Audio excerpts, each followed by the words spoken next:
안녕하세요. 책 읽어주는 재미입니다. 오늘 소개해드릴 책은 2030 축의 전환이라는 책입니다. 이 책은 10년 후 세계에 관한 그간의 연구를 정리한 것으로 오늘날 거대한 흐름들이 기업, 노동자, 소비자에게 어떤 영향을 미치는지 다각도에서 조망하며 2030년의 세계를 예측해보는 책입니다. 저자 마우로 F. 기에는 글로벌 트렌드 및 국제 비즈니스 전략 분야의 세계적인 전문가이고 현재 펜실베니아 대학교 와튼스쿨 국제 경영학 교수로 재직 중이며 미국 에일 대학교에서 사회학 박사 학위를, 스페인 오비에도 대학교에서 정치 경제학 박사 학위를 받았습니다. 인구와 경제의 변화가 기술의 발달에 어떤 영향을 미치며 그 반대의 경우는 어떤지에 관한 연구에서 가장 독창적인 행보를 보여준다고 평가받고 있습니다.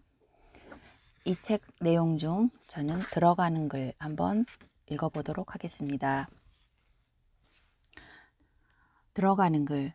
시간은 우리를 기다려주지 않는다. 사람들은 그저 보고 싶은 것만 보고 듣고 싶은 것만 듣는 법이지. 테일러 판사 하퍼리의 앵무새 죽이기에서. 때는 2030년 파리에서 베를린에 이르는 서유럽의 날씨가 이상하리만큼 더워지면서 한여름의 기온이 나날이 최고 기록을 갱신했다. 국제적 언론들은 이 사실을 우려하며 계속해서 보도했다. 런던을 떠나 케냐의 수도에 있는 나이로비 공항에 막 도착한 비행기에는 레에마가 타고 있었다. 그녀는 영국에 몇 주간 머물며 친척들을 만나고 돌아왔다. 이민자의 눈으로 영국을 바라보니 세상이 얼마나 넓고 다양한지를 배우고 큰 통찰을 얻은 것만 같았다. 공항을 걸어 나오면서 레에마는 100년 전만 해도 아프리카 대륙을 호령한 식민지 제국의 현재 모습이 케냐와 얼마나 다른지를 되새겨 보았다. 그녀는 많은 영국인이 여전히 물건을 구입할 때 현금을 사용하는 모습을 보고 놀랐다. 케냐인들은 오래전부터 휴대전화를 이용한 결제를 생활화했다.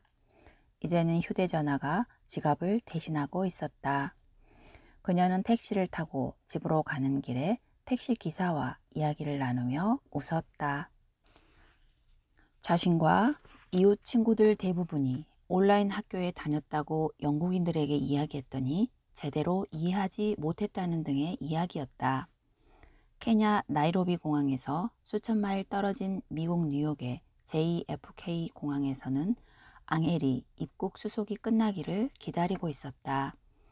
그녀는 2주 후에 뉴욕대학교에서 2년 동안의 이학 석사 과정을 시작할 예정이다. 그녀는 수속이 끝나기를 기다리며 뉴욕타임즈를 읽었다. 일면 기사를 보니 미국에서 역사상 최초로 노년층 인구가 청년 인구보다 많아진 모양이다. 그녀의 고국인 필리핀과 비교하면 놀라운 차이가 아닐 수 없었다. 미국에서는 돌봄이 로봇들이 기본적인 문제들을 해결해주는 수만 명의 노인의 집에 남는 방을 빌려주고 겨우 생활을 꾸려나간다고 했다. 특히 연금만으로는 생활이 불가능해진 노인들이 그렇게 산다고 한다. 앙헬은 미국 여성들이 남성들보다 더 많은 부를 차지하고 있다는 사실을 불평하듯한 기고문을 읽었다. 기고자는 이런 추세가 미국 경제를 불안하게 만들 수 있다고 생각하는 듯 했다. 앙헬이 뉴욕 타임즈의 나머지 기사들을 다 읽을 때까지도 입국 수속은 끝나지 않았다. 입국을 기다리는 외국인들의 줄은 길었고 아주 천천히 움직였다. 하지만 미국 시민과 영주권자들의 줄은 그보다 훨씬 빨리 움직였다. 앙헬의 귀에 블록체인 기술이 입국 수속을 무척 간편하게 바꿨다는 잡담이 들려왔다. 블록체인 기술은 생활 속의 여러 분야를 획기적으로 바꾸었다. 이제는 해외에서 구입한 물품에 대한 세금도 바로 처리될 뿐더러 수속을 마치고 짐을 찾아 공항을 나오면 예약해둔 자율주행 차량에 바로 올라탈 수 있었다. 2020년 요즘은 어디서든 중국이 모든 분야에서 세계 최고가 될 것이다 라는 말을 들을 수 있다. 또한 중국이 전 세계의 패권을 두고 미국과 경쟁할 것이다 라는 말도 들린다. 물론 이 말들은 어느 정도 사실이지만 전체적인 상황을 보여주지는 못하고 있다. 2014년 인도가 쏘아 올린 화성 탐사선이 화성 궤도에 진입하는 쾌거를 이루며 전 세계를 놀라게 했다. 그것도 첫 번째 시도만에 성공한 일이었다.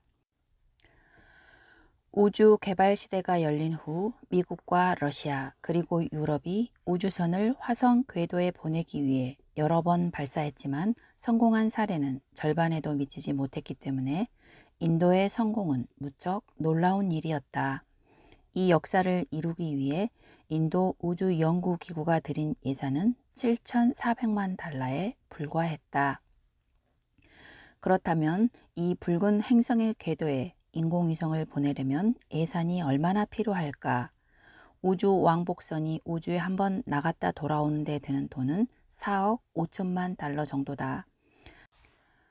각각 우주여행과 화성여행을 소재로 한 헐리우드 영화 인터스텔라와 마션의 제작비는 1억 6,500만 달러와 1억 800만 달러였다. 인도는 미국 우주 개발의 이면을 그린 필사의 도전을 쓴 톰 울프가 말한 꼭 필요한 자질을 갖추고 있다. 세계 최고 수준의 기술진이 있으며 모든 일을 제 시간에 맞춰 효율적으로 해낼 능력도 있다. 인도 탐사선의 화성 궤도 진입은 우연히 맞아떨어진 성과가 아니었다. 인도는 그전에도 미국을 비롯한 유수의 강대국을 앞서 나간 적이 있다. 인도는 2009년에 첫 번째 달 탐사에서 달 표면에 물이 존재한다는 증거를 처음으로 찾아냈다. 영국 일간지 가디언의 보도에 따르면 이 물은 극지방에 집중되어 있으며 태양풍 때문에 만들어진 것 같다. 미국 항공우주국은 10년이 지나서야 인도의 발견을 독자적으로 확인할 수 있었다. 예전에는 우주를 탐사하려면 많은 로켓 과학자와 엄청난 노력이 필요했다.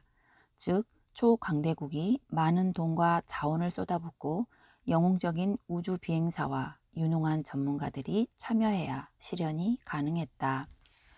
어렵고 막대한 비용이 들기 때문이었다. 그랬던 현실은 이제 지나간 역사의 일부가 되었다. 오래전에는 세계가 붕악한 국가와 그렇지 못한 국가로 깔끔하게 나뉘었다. 출생률은 높았고 현직 노동자의 수가 은퇴자의 수보다 많았으며 사람들은 주택과 자가용을 갈망했다. 기업들은 성공의 기준을 유럽과 미국의 수준에 맞췄다. 공적 부채와 사적 부채는 모두 국가가 발행한 통화로 결제되었다. 학교 교사들은 학생들에게 정정당당하게 행동해야 한다고 가르쳤다. 우리는 그런 법칙이 처음 사회생활을 시작하고 가정을 꾸리며 자녀들을 키워 독립시키고 은퇴할 때까지 통용될 거라고 생각했다. 그 익숙했던 세상은 새로운 법칙들이 이끄는 새롭고 당혹스러운 현실에서 빠르게 사라지고 있다. 우리가 깨닫지 못하는 사이에 대부분의 국가에서는 노년층 인구가 청년층 인구보다 많아지고 여성들은 남성들보다 더 많은 재산을 소유할 것이다. 아시아의 중산층 시장은 미국과 유럽을 합한 것보다 커질 것이다. 또한 우리는 공장 노동자들보다 더 많은 산업용 로봇, 인간들의 두뇌보다 더 많은 컴퓨터, 인간들의 눈보다 더 많은 감지 장치, 그리고 국가들의 수보다 다양한 통화에 둘러싸일 것이다. 그것이 바로 2030년의 세계다. 펜실베니아 대학교 경영대학원인 와튼 스쿨의 교수인 나는 지난 몇 년 동안 10년 후의 세상을 연구해 왔다. 기업의 미래뿐만 아니라 닥쳐올 눈사태 같은 변화에 영향을 받을 노동자와 소비자에도 관심이 깊다. 수많은 강연에서 정치가 기업의 경영자와 중간 관리자, 고등학생과 대학생에 이르는 사람들에게 이 책에 쓴 내용들을 이야기했다. 또한 나는 소셜 네트워크 서비스와 온라인 강의로 많은 사람과 접촉했다. 사람들은 내가 그리는 미래에 언제나 경탄과 우려가 뒤섞인 반응을 보인다. 이 책은 앞으로 닥쳐올 혼란을 헤쳐나가는 지침서가 되어줄 것이다. 앞으로 어떤 미래가 펼쳐질지는 아무도 확실하게 알지 못한다. 아는 사람이 있다면 부디 연락하기를 바란다. 함께 큰 돈을 벌 수 있을 테니 말이다. 앞날을 완벽하게 예측할 수는 없더라도 향후 10년 동안 일어날 수 있는 일 몇 가지는 추정할 수 있다. 예를 들어보자. 이 책의 예측에 영향을 받을 만한 사람들의 소비 성향은 그들의 교육 수준이나 소셜 미디어 활동을 분석하면 대강은 설명할 수 있다.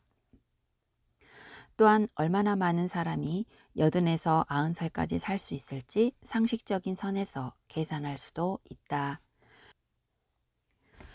그리고 노년층 중 몇 퍼센트 정도가 인간이든 로봇이든 간병인을 필요해 할지를 꽤 정확히 예측할 수도 있다.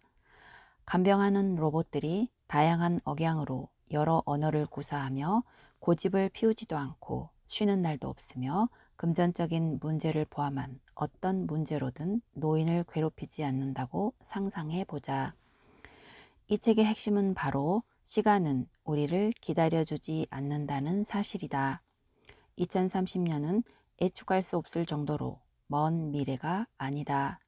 우리는 코앞에 있는 미래의 기회와 도전 모두에 대해 준비해둘 필요가 있다. 오늘날 우리가 아는 세상은 2030년이 되면 사라지고 사람들은 지난날을 돌아보며 세상이 그렇게 급박하게 돌아갈 때 나는 뭘 하고 있었지라고 자문할 것이다. 우리 대부분에게 이런 변화들은 혼란스러울 뿐더러 두렵기까지 하다. 이렇게 해서 우리는 몰락할까? 아니면 새로운 부흥을 경험할까? 이 책은 독자들이 빠르게 변화하는 수많은 현상의 의미와 영향을 이해하도록 돕고 현재의 불안을 해결하고 미래를 낙관할 수 있는 이야기를 전달한다.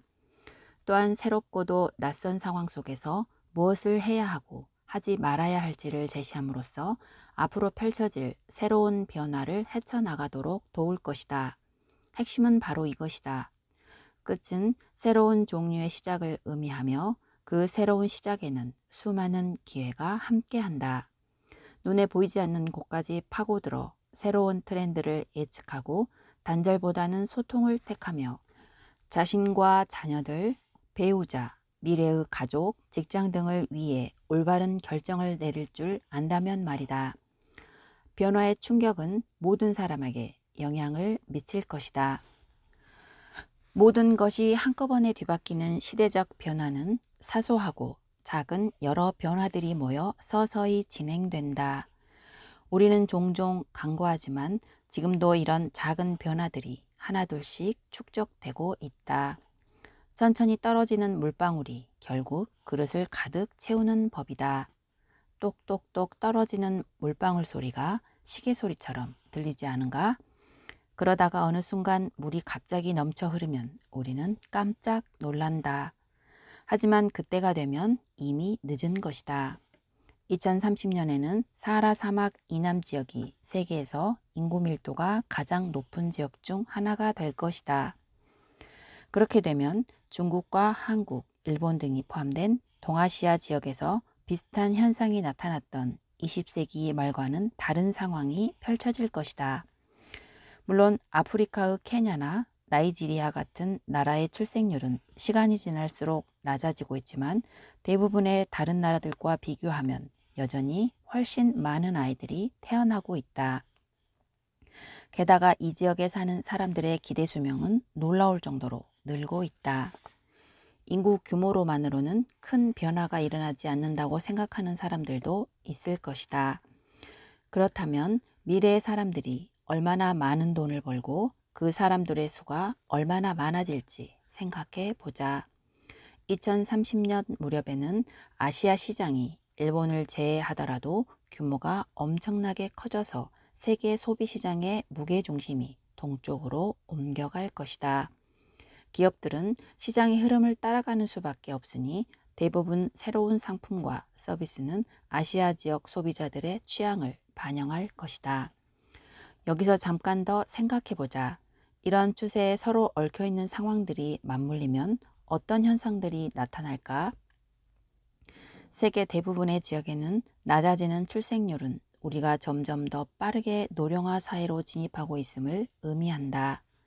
이런 인구 통계학적 변화의 상당 부분은 여성들이 주도하는데 점점 더 많은 여성들이 교육을 받고 가정 밖에서 경력을 개척하고 있으며 더 적은 자녀를 출산하고 있다. 우리가 미처 깨닫기도 전에 남성 백만장자들보다 여성 백만장자들의 수가 더 많아질 수도 있다. 부는 역시 도시 지역으로 집중된다. 전 세계 도시 지역의 인구는 일주일에 평균 150만 명씩 늘고 있다.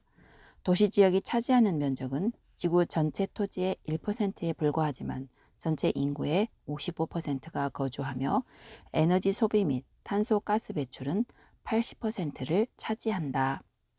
바로 이 때문에 기후변화를 개선하려고 노력할 때 도시 지역이 항상 먼저 거론된다. 한편 각 세대는 각기 다른 다양한 열망이나 포부를 드러낸다. 무언가를 소유하기보다는 공유 경제를 주장하는 밀레니얼 세대에 많은 관심이 쏠리고 있지만 이들에 대한 관심은 지나친 것일 수도 있다. 인구 비율로 봤을 때 향후 10년 안에 가장 많은 비중을 차지하는 세대는 60세 이상 노령 인구가 될 것이다. 현재 미국의 부의 80% 이상을 차지하는 이들은 전 세계적으로 가장 큰 소비자 집단인 이른바 실버 시장을 만들어내고 있다. 이제는 대기업이든 중소기업이든 계속 살아남고 싶다면 노년층에 더 많은 관심을 돌려야 한다. 다음 그림 1을 살펴보자. 이 그림은 각각의 작은 변화들이 어떻게 연결되어 작용하는지를 보여준다. 이 변화들을 따로 놓고 보면 어느 곳도 전 세계적인 영향을 미치지는 못한다. 각각의 변화를 다른 것과 분리하여 추적하면 그 원인과 결과를 확인하고 예측할 수 있을 것이다. 인간은 정신적으로 구분하기를 좋아하는데 잠재의식 속의 심리적 방어 기제 때문이다. 우리는 이 방어 기제로 일종의 인지 부조화를 피한다. 불협화음을 일으키는 흐름이나 사건 혹은 감정이나 인식이 일으키는 불안감과 편안함을 해소하려는 것이다. 주어진 상황을 구분하여 생각함으로써 모든 상황이 일으키는 상호작용에 압도당하지 않으려는 것이 이런 정신적 구분의 진짜 목적이다. 이제 미국과 서유럽에서는 인구 노령화가 피할 수 없는 현실이 되고 있다. 그러는 사이에 대부분의 신흥공업국 시장에서는 더 젊은 세대들이 중산층으로 진입해 주도권을 행사하고 있다. 지금과는 다른 유형의 소비자들인 이들은 자신들의 습관이나 취향을 대단히 중요하게 생각한다. 중산층이 확대되면서 점점 더 많은 여성들이 이전에는 볼 수 없었던 유형으로 부를 축적하고 있다.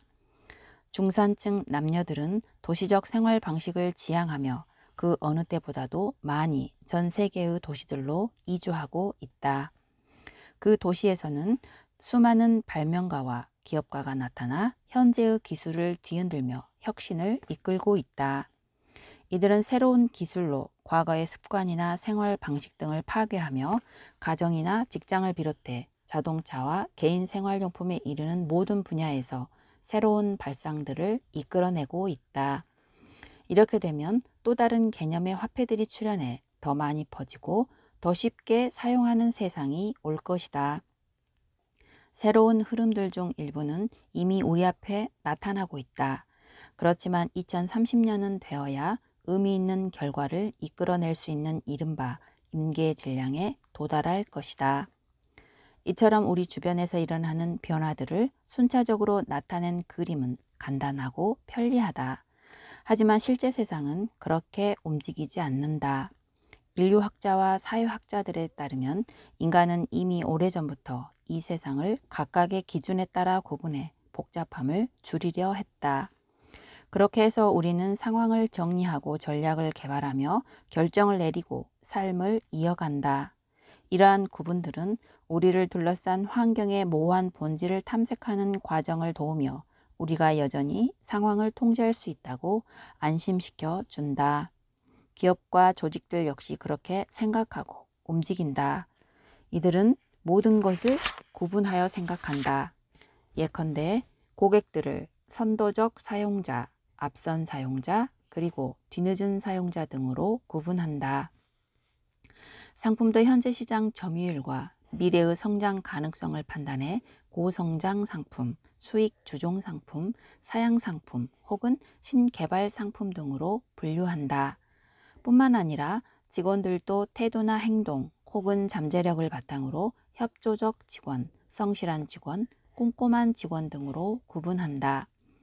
그런데 이렇게 구분만 하면 새로운 가능성을 알아보지 못할 수도 있다. 예를 들어보자. 전구와 전화기 그리고 자동차와 더불어 19세기 말에 등장한 가장 위대한 발명품 중 하나가 바로 은퇴라는 개념이다. 이때야 비로소 취미와 가족을 위한 시간 그리고 그동안 해온 일들을 반추할 시간을 갖게 되었다. 19세기 이후 사람들은 인생이 어린 시절, 일, 은퇴라는 단계로 구분된다고 생각한다. 우리는 은퇴 이후 많은 것들을 즐길 수 있기를 원한다. 신생아가 적어지고 각 세대 사이에서 새로운 역학관계가 조성되는 이때 우리는 전통적 삶에 관한 개념 및 몇 가지를 새롭게 생각해야 한다. 통념과 달리 노년층은 중요한 소비자다. 자신들만의 생활 방식이 있는 이들은 밀레니얼 세대만큼 아니 그 이상으로 앞선 신기술 수용자가 될 가능성이 있다. 가상현실과 인공지능 혹은 로봇 공학 기술 등을 생각해보자. 이 기술들이 우리 삶의 마지막 시기를 어떻게 바꿀 수 있을까? 우리는 오래된 생각을 떨쳐야 할지도 모른다. 과거와 달리 우리는 학교에 다시 다니면서 예전보다 훨씬 많은 기술들을 새롭게 배울 수도 있다. 2019년 뉴욕타임즈에는 폐교 위기에 처한 초등학교에 입학한 한국 할머니들이라는 제목의 기사가 실리기도 했다. 나는 그림 1과 비슷한 수직적 사고방식을 피하라고 권하고 싶다. 그 대신 주어진 문제에 수평적으로 접근할 것을 제안하고 싶다. 발명가이자 상담가 에드워드 드 보노가 개발한 이 수평적 사고의 개념은 기존에 주어진 상황에 집착하지 않고 상황 자체를 바꾸는 방법을 고민하는 것이다. 본질적으로 질문을 다시 구성하여 문제를 측면에서 공략하는 방법이다. 상황에 대한 돌파구는 주어진 기준 안에서만 생각하는 것이 아니라 익숙한 가정을 버리고 규칙을 무시하며 창의성을 폭발시킬 때 나타난다. 화가 파블로 피카소와 조르주 브라크는 비율과 원근법에 관한 기존의 가정과 규칙들을 버림으로써 입체파의 선구자가 될 수 있었다. 스위스 태생의 프랑스 건축가 르코르비지에 역시 마찬가지였다. 르코르비지에는 넓은 열린 공간을 만들기 위해 벽을 없애는 현대식 건축법을 고안했다. 또한 건물의 측면 전체를 유리창으로 덮기도 하고 강철과 유리 그리고 시멘트의 본질적인 우아함을 불필요한 장식 뒤에 숨기지 않고 그대로 드러냈다. 프랑스의 소설가 마르셀 프루스트는 이런 말을 남겼다. 진정한 발견의 여정은 새로운 풍경을 발견하는 데 있는 것이 아니라 새로운 눈을 갖는 데 있다. 실제로 와튼 스쿨의 동료 교수인 조지 데이와 폴 슈메이커가 개발한 개념인 주변 시력을 활용하면 수평적 사고로 더 유익한 효과를 얻을 수 있다. 기업과 조직들도 초점을 맞추고 있는 부분의 주변에서 나오는 약한 신호를 제대로 알아차려 해석하고 행동하지 못하면 비효율적으로 움직이게 된다. 1888년 설립된 사진 전문 기업 코닥은 아날로그 사진기용 필름과 관련 상품들을 판매해 20세기 동안 엄청난 수익을 올렸다. 1999년대가 시작되자 코닥의 기술진은 디지털 촬영의 엄청난 가능성을 알아차렸지만 단기적인 성과에만 집중한 코닥의 최고 경영진은 사람들이 기존의 아날로그 사진을 계속 이용할 것이라고 굳게 믿었다. 그래서 어떻게 되었을까? 2012년 코닥은 결국 파산을 신청했다. 하퍼 리의 소설 앵무새 죽이기에 나오는 테일러 판사는 이렇게 말한다. 사람들은 그저 보고 싶은 것만 보고 듣고 싶은 것만 듣는 법이지. 사람들은 결국 언제나 예상치 못한 특별한 상황에 대해서는 두 눈을 감아버린다. 그림 2를 살펴보자. 앞으로 다가올 세상에 대한 예측을 또 다른 그림으로 나타낸 것이다. 각 항목 사이를 시계 방향으로 도는 큰 화살표는 흐름들을 하나의 선으로 잇는다. 이것은 본질적으로는 그림 1과 같지만 이번에는 둥글게 배치되어 있다. 그리고 이 하나의 선으로만 그림을 보면 의미를 오해할 수 있으므로 8개의 풍선 안에 있는 각각의 유행이나 흐름이 다른 7개와 상호작용하는 것을 작은 화살표로 나타냈다. 나는 이 책을 통해 각각의 수평적 관계를 살펴보고 독자들을 이렇게 얽히고 설킨 관계 속으로 안내해 전 세계에서 어떤 일들이 벌어지는지 보여주려고 한다. 특히 다가오는 2030년에 주목할 것이다. 여기서 수평적 사고를 적용한 사례를 살펴보자. 세계 최대의 숙박 공유 제공업체 에어비앤비는 일반 호텔 업체들과 경쟁하는 동시에 은행의 고객들을 빼앗고 있다. 어떻게 그런 일이 가능할까? 많은 노인들이 어느 순간이 되면 가지고 있는 저축만으로는 생활을 꾸려나가기가 어렵다는 사실을 깨닫는다. 이들에게는 대단히 가치 있는 자산이 하나 남아있다. 바로 주택이다. 지금까지는 집을 팔지 않고 필요한 돈을 확보하는 전통적인 방법이 2가지 있었다. 첫 번째는 집을 담보로 은행에서 돈을 빌리는 방법이다. 하지만 그러면 어떤 식으로든 채무자가 되고 매달 은행에 돈을 상환해야 하는 압박감에 시달려야 한다. 두 번째는 집을 담보로 하여 매달 일정한 돈을 은행으로부터 받고 일정한 시기가 되면 집을 은행에 넘기는 방법이다. 이 방법은 비교적 부담이 적지만 자녀들이 집을 상속받지 못한다. 여기서 에어비앤비가 등장한다. 자녀들이 떠나고 남은 빈 방들을 에어비앤비를 통해 찾아와 머물고 가는 여행자들에게 빌려주는 것이다. 집주인이 여행을 떠나거나 자녀들 집에 머무는 식으로 집을 비울 경우 집 전체를 빌려주기도 한다.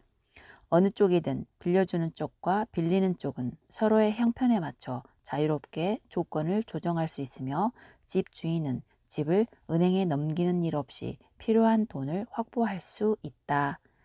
에어비앤비는 서로 다른 흐름들이 하나로 합쳐지지 않았다면 결코 성공할 수 없었다. 줄어드는 출생률과 더 길어진 기대 수명, 연금이나 사회복지수당만으로는 불안한 미래, 그리고 폭발적인 스마트폰 사용 증가와 점점 커지는 공유 개념에 대한 관심이 하나로 맞물린 덕분에 성공할 수 있었다. 나는 이런 밀접한 관계를 통한 발전상을 보여주고 이 발전이 어떻게 전개되며 2030년에는 과연 어떻게 임계 질량에 도달할지도 설명하려 한다. 이렇게 펼쳐지는 새로운 세상은 기회와 위험을 동시에 제공하므로 각 개인과 기업, 조직들도 새로운 시대의 강점과 약점을 동시에 드러낼 것이다. 이 책의 결론에서 역설했듯이 우리는 과거와는 다른 방식으로 새로운 세상에 접근할 필요가 있다.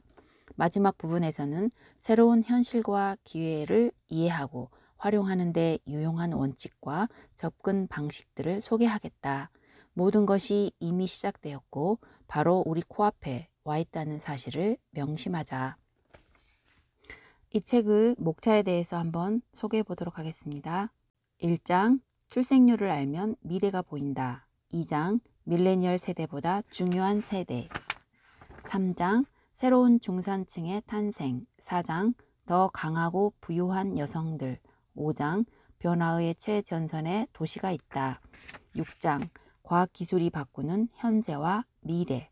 7장 소유가 없는 세상. 8장 너무 많은 화폐들. 그리고 마지막에 나가는 글, 위기는 어떻게 기회가 되는가. 후기 코로나19 이후의 세계. 이상 지금까지 시청해 주셔서 감사합니다.